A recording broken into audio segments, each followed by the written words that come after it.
It's your boy, Marky, and we back at it again with another reaction, man. Today we got Charles Barkley goes off on Kevin Durant and LeBron James, man. So if y'all new to my channel, yesterday I reacted to Shaq going off on KD and LeBron, but today we got Charles Barkley. Now this is gonna be very interesting because y'all know Charles Barkley don't hold his tongue when it comes to, anything. It don't matter who you are, he gonna say what he got to say. Facts. And I'm a Kevin Durant fan, but disrespecting Michael Jordan is like a different level of like sympathy. You know what I'm saying? You should like relax, KD. But we're gonna see what this video talk about, man. We're gonna see what Charles Barkley got to say, man. So make sure y'all like, comment, subscribe, man. Be on the road to 16K subs, man. I appreciate y'all so much, and let's get straight into this video, man. Do I still want to do this shit? Mm-hmm. You know what I'm saying? You know how hard it is. Some people say I want to go play baseball. They like a little too hard, man. Play LeBron. Right? Yeah. And then I want to come back. Well, some people say I'm going to go 22 straight. I don't know. You know what I'm saying? So it's a contract I feel like you got to have with yourself, too, in order for you to be a, great ball player or to have a long career. That's the goal, to be in the league for 20 years. I tell you, that's the goal. But that wasn't the goal. I want to go on the court with the NBA. Where's Kevin Durant and his legacy? Is he being tarnished? Where are you at with him? You mentioned your top 7 guys. Where are you at with what's happened recently with Durant, with the Suns, and of course with Brooklyn? Yeah, Kevin's a great player. I think that his legacy is complicated. I don't like any guys who join super teams. I'm biased against LeBron when it comes to comparing him to Michael, joining Dwayne and those guys. Because, when we have this debate, and LeBron's amazing and spectacular, but I was like, Michael didn't join anybody. He just kept getting his ass kicked and got bigger and got stronger 7 and years, knocked bro. the ball down. And, Kevin, who's a great player, other than the fact when he joined the Warriors, he hasn't been successful anywhere else. And I don't hold that against him, but he wants to be considered in that list. He's not on that list. He's a great, great player, but he's not on that list. He wants to be like, wow, he's not in the GOAT conversation, because you're not, plain and simple. You had great success when you joined the Warriors, but not only did you not have success, you actually flamed out in those other places. You got swept last year in the playoffs. You didn't even make the play-in this year. We'll take it from here. It started with a joke. Kevin Durant chuckled about Michael Jordan walking away from basketball to play baseball. LeBron James laughed alongside him. But what they didn't expect was a nuclear response from NBA legends. And it didn't take long. Charles Barkley had heard enough. In an era already defined by petty shots and disrespectful sound bites, Barkley didn't hold back. And what he said on national TV made headlines, because for the first time in years, someone finally pushed back on the LeBron-KD media machine. And what makes this even more shocking? The fact that Barkley wasn't the only one feeling this way. Because what happened next might signal a turning point in how today's stars get away with rewriting history. And to understand just how deep this rift runs, we need to look at what really went down with LeBron, KD, and why Jordan's era is suddenly under attack like never before. The mind the game disrespect. LeBron James and Kevin Durant didn't just laugh off history, they used it as a punchline. On their podcast, Mind the Game, KD made a flippant comment about players going to play baseball, clearly mocking MJ's departure from the NBA after his father's passing. It wasn't just tone deaf, it was downright ignorant. And what made it worse? LeBron was right there with him, cackling like it was the funniest thing he'd heard all week. No context, no acknowledgement of why Jordan actually left. Just empty jokes, wrapped in ego. But this moment wasn't an accident. It was part of a larger trend, where current players try to downplay the legends who came before them. And this pattern isn't new for LeBron. So how did we get here? Let's go back to when LeBron first began taking subtle shots at the past. LeBron's long history of erasing the 90s. You might remember the now infamous quote, "We done with the 90s." That's what LeBron said while breaking down modern defense with Durant. 20 years ago, shit, I was in the league. You about to say some shit about the 90s. Only one of us was in the I'm league. down with the 90s. That team, that 90s bled into the early 2000s. It sounded casual, but make no mistake, it was calculated. This isn't the first time LeBron has pushed the idea that Jordan's era was outdated, overrated, or somehow inferior. For years, LeBron and his media allies have been working to reframe the GOAT debate, not by building LeBron up, but by tearing the past down. Instead of praising Jordan's dominance, they attack his competition. Instead of respecting the grind of that era, they call it primitive. But here's the thing, the numbers don't lie. Jordan didn't leave his team for super teams. He stayed, he fought, and he won. But before we dive into that legacy, let's look at who finally stood up and said something. Charles Barkley enters the chat. Charles Barkley has always been outspoken. You know but that. This time, he was surgical. In a recent interview, Barkley called out both LeBron and KD, not just for their comments, but for what they represent. He accused them of disrespecting the grind, of skipping the struggle, and most importantly, of chasing shortcuts to greatness. You want to be in the GOAT conversation? Barkley said. You're not. You joined super teams. He's snapping, Jordan bro. didn't. That hit hard, because Barkley didn't say it to tear them down. He said it to remind them that respect is earned. And when you try to clown someone like Jordan, you better come correct. But Barkley didn't stop there. He questioned Durant's entire legacy. Outside of Golden State, what has KD really accomplished? He got swept in Brooklyn. He missed the play-in with the Suns. And all while trying to play alpha, he struggled to lead a team the way Jordan did year after year.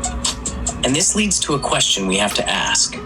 Why are today's stars so insecure? Security, what am I insecure about? Why would two of the most accomplished players of their generation, LeBron and KD, feel the need to mock Michael Jordan? The truth is, it's deeper than just ego. LeBron has been chasing the ghost of Jordan since day one, and with every passing year, as the 6 rings remain untouched, the pressure builds. The frustration leaks out, and now it's turning into thinly veiled shots at an era he knows he can't match. KD? Not again. He's never really felt the love. Despite his talent, his biggest wins came with a team he didn't build. And deep down, he knows the fans, and even the legends, don't hold him in the same light as Jordan, Kobe, or even Steph. So what do you do when you can't catch the legends? You rewrite the narrative. But here's the problem. Not everyone's going along with the rewrite. And that brings us to something Barkley hinted at that might just come true. The coming backlash. There's an irony here. LeBron and KD are trying to diminish the past, but they're setting themselves up to be torn down in the exact same way once they retire. The very culture of disrespect they've encouraged is going to come for them next. The same media spin, the same online trolls, the same new generation of fans who didn't see them in their prime. They don't realize it now, but it's coming. Because if you make it cool to disrespect the greats, don't be surprised when the next wave calls you overrated. And that's why Barkley's message was so important. It wasn't just about protecting Jordan. It was about protecting the integrity of the game itself. And Barkley's core message was simple. You don't get to rewrite NBA history just because it doesn't help your legacy. You don't get to laugh at the 90s. You owe your career to them. But this wasn't just Barkley venting. There was something bigger beneath the surface. Because what LeBron and KD may not realize is, one day, they're going to be the ones getting disrespected. The era of disrespect will come full circle. Right now, LeBron and Durant are still in the league. They have power. They have platforms. They can shape narratives. But one day, sooner than they think, they'll be retired. And this new generation, they're watching. They're listening. And when it's their turn to make documentaries, podcasts, and hot takes, LeBron will be just another name to them. KD, another player they didn't grow up watching. And if the disrespect cycle keeps spinning, then they'll be the ones getting mocked. Which is exactly what Barkley hinted at. You tear down Jordan now, and you better be ready for what's coming. But what if that disrespect is already starting? What if the legacy LeBron is trying to protect is already cracking? LeBron's legacy is shifting, and fast. I want the honesty. Let's be honest. LeBron's recent behavior, launching a podcast, pushing narratives, calling himself the GOAT, it's not about celebrating the game. It's about protecting his image. From the GOAT conversation, to the "I never had help" excuse, to his constant need to be in the spotlight, even after 20 seasons. Barkley sees it, fans see it, and moments like this, moments where LeBron laughs at Jordan's pain, they're starting to undo years of respect. LeBron has always been a master at the media game, but when truth, emotion, and legacy collide, you can't spin your way out of it. And now, Barkley's not the only one calling it out. In a single podcast episode, LeBron James and Kevin Durant tried to rewrite history. They mocked an era that built the league. They joked about one of the most emotional decisions in basketball history, and they assumed nobody would challenge them. But Charles Barkley did. And now, the backlash has begun. Because disrespecting the 90s doesn't just make you look uninformed. It proves that the GOAT conversation isn't just about stats, rings, or longevity. It's about respect. And in that department, MJ still leads by a mile. If you respect basketball history and want to see more content like this, hit that subscribe button. We break down the real stories. The GOAT, man. The GOAT. Michael Jordan is the greatest basketball player to ever touch the basketball. Ever. Same guy, LeBron James. If you watch my videos or you see clips on TikTok or YouTube, y'all already know LeBron James. Or y'all even know, if y'all know from back then, decades, LeBron James plays the game of basketball because of Michael Jordan. He wore 23 because of Michael Jordan. He made Space Jam 2 because of Michael Jordan. He threw the powder in the air because of Michael Jordan. He's chasing Michael Jordan. I feel like there's a lot of jealousy in there because he feel like in this generation everybody should say he's the GOAT now, since Michael Jordan not playing no more. He feel like everybody should say he's the GOAT and blah blah blah. You know what I'm saying? Like it don't make no sense to me, man. And then they get to laughing and stuff. And Charles Barkley hit it on the spot. Y'all got the easiest route. Y'all made it easy for yourselves. Y'all definitely did. Y'all made super teams to win championship. Michael Jordan had to wait 7 years, gang. 7 years. 7 years. He had no super team. Scottie Pippen was averaging like 5 points, 10 points. He started going crazy. He started going crazy later on, averaging like 21 a game. And that's not even super crazy. But Charles Barkley hit it on the spot, man. For sure. KD, come on, KD. I'm a big fan of KD, but KD, bro, this is Mike we talking about. You have no room to talk. You was with OKC. You was beating the Warriors. You was up 3-1. You lost, and then you went to the Warriors. Won 2 championships. Left. You thought everything was gonna be peaches and cream when you left and went to new teams, and it didn't go well for you, brother. You on the Rockets. You play for Brooklyn. You play for the Suns. You didn't do nothing, gang. Let's be honest. And LeBron, bro, you started the super team stuff. You didn't want to stay in Cleveland and wait. You didn't want to wait. You was ready. You was like, let me make this super team real quick. You going to Miami, down to Miami. Not 1, not 2, not 3, not 4, not 5, not 6, not 7, not 8. Like, come on, gang. Like, you just be capping, bro. Like, come on, y'all. Y'all gotta stop disrespecting the GOAT, Michael Jordan. Y'all the same ones that if Michael Jordan was in that room right now, y'all be highly praising him, man. You the GOAT, man. We look up to you. You will find out how people really are when they around you. They gonna start glazing you. They gonna start talking about you like they really love you. But when you not there, they get to laughing and get to saying all this and that. Y'all know that, man. But make sure y'all like, comment, subscribe, beat up the comments. Let me know how y'all feel about this, man. Charles Barkley hit it on the spot, man.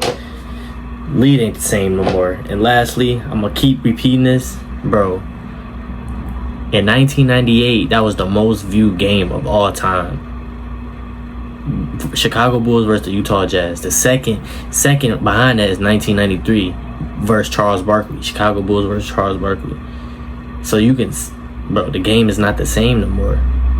People, oh, we done with the 90s. Well, people in the 90s was really tuned in watching these games. People in today's game not watching it like like not watching like how Michael Jordan was playing. They was really watching that.